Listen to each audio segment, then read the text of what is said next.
समस्त जीवन में कहीं ना कहीं भल बंधु रहिबा उचित।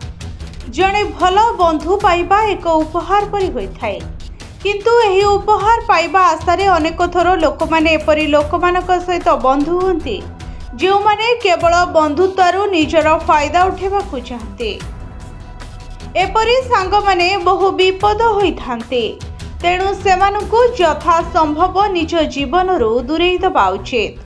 जदि आपण प्रारंभिक दिन में किसी जिनिस प्रति ध्यान दियंते, तेबे आपण सहजरे प्रकृत एवं नकली बंधु मानकु चिन्हट करि परिबे एवं प्रतारणारू रक्षा पाई परिबे। बंधुतारे लोक माने परस्पर को नहीं जज करती नहीं, किंतु परिस्थिति एवं मन को बुझिबा को चेष्टा करती एवं बंधुଙ୍କ प्रति सहानुभूति देखाती। जदि आपणकर मध्य एमिति किछि बंधु अछंती जो माने आपणଙ୍କ प्रत्येक कथा को नहीं जज करुछंती, तेबे सेमाने प्रकृत बंधु नुहंती।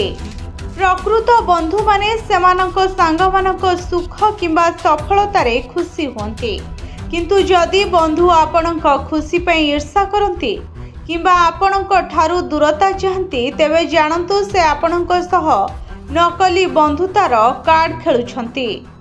बंधुत्वरे विश्वास हेउछि गुरुत्वपूर्ण।